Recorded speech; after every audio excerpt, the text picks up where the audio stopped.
আসসালামু আলাইকুম ভিউয়ার্স।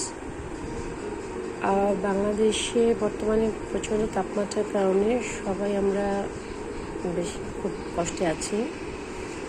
আর আমাদের বাংলাদেশে এই গরমে আসলে বাসায় বা অফিসে এসির নিচে থাকার সুবিধাটা খুব কম মানুষই পাচ্ছি। অধিকাংশ মানুষই আমরা এসির ঠান্ডা হাওয়া পাচ্ছি না, গরমে কষ্ট হচ্ছে। তো সেক্ষেত্রে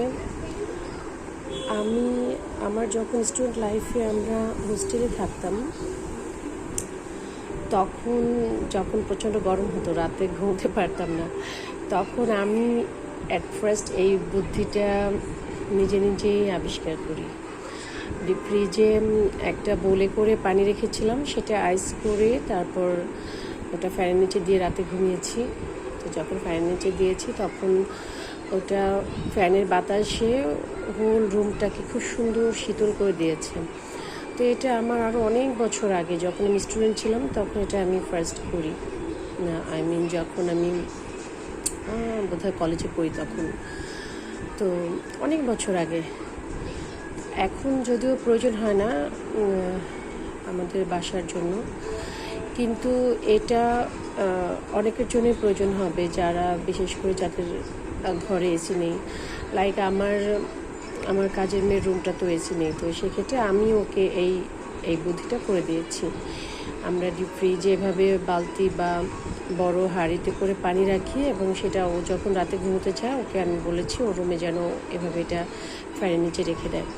তো এভাবে বড় এক বালতি রাখলে বা বড় এক হাঁড়ি বা বড় একটা পাত্র করে রাখলে এটা সারা রাত রুমটাকে খুব সুন্দর করে ফ্যানের বাতাসের সাথে সারা রুমটাকে খুব সুন্দর করে ঠান্ডা করে দেয়।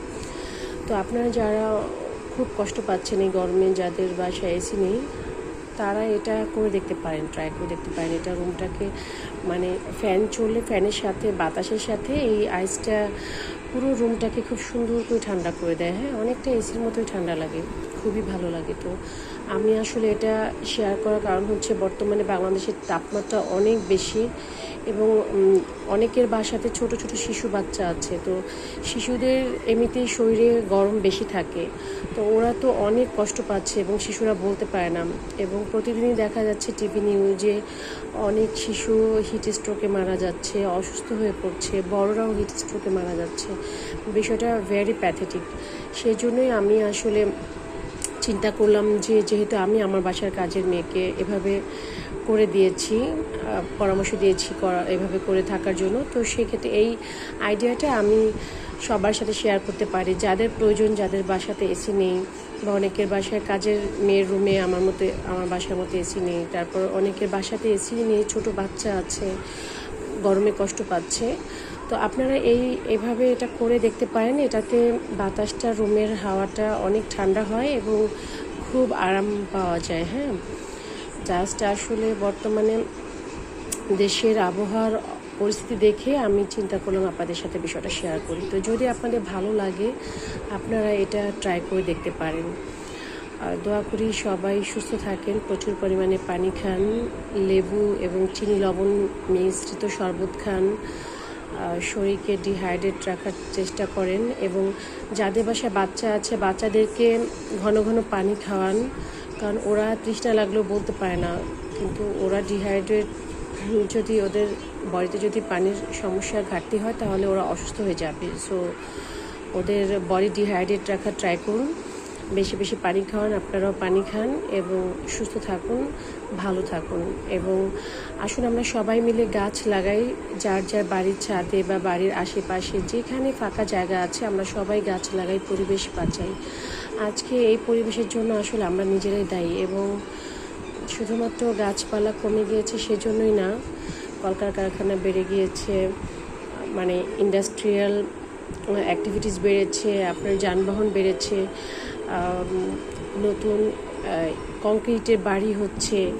আরও আসলে যদি আমরা ইসলামিক কিছু বিষয়ে বলি, তাহলে ইসলামিক বেশ কিছু কারণ আছে, কোরআনে বর্ণিত আছে কী কী কারণে পরিবেশে বিপর্যস্ত ঘটে। হ্যাঁ, এবং এটাকে যদি ইসলামিক ভাষায় বলি তাহলে আল্লাহ অসন্তুষ্ট হয়ে পৃথিবীতে গজব নাজিল করেন। এই গজবের জন্যে পরিবেশ দেখা যায় বিপর্যস্ত হয়ে পড়ে। লাইক বৃষ্টির সময় বৃষ্টি হয় না, প্রচণ্ড গরম পড়ে, আবার শীতের সময় শীত হয় না বা অতিরিক্ত শীত হয়, তারপর ভারী বর্ষণ হয়, বন্যা হয়। এগুলো সব আসলে আমাদের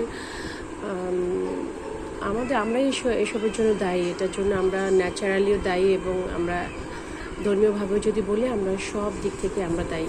তো আসুন আমরা সুন্দরভাবে বাঁচি, সুন্দরভাবে চলি এবং সবাই সবার ধর্মীয় নিয়মগুলো মেনে চলার চেষ্টা করি এবং আমাদের পৃথিবীটাকে সুস্থ রাখি, আমাদের পরিবেশটাকে আমরা সুস্থ সুন্দরভাবে রাখি। আমাদের পরিবেশ সুস্থ থাকলে আমরা সুস্থ থাকবো, ভালো থাকবো।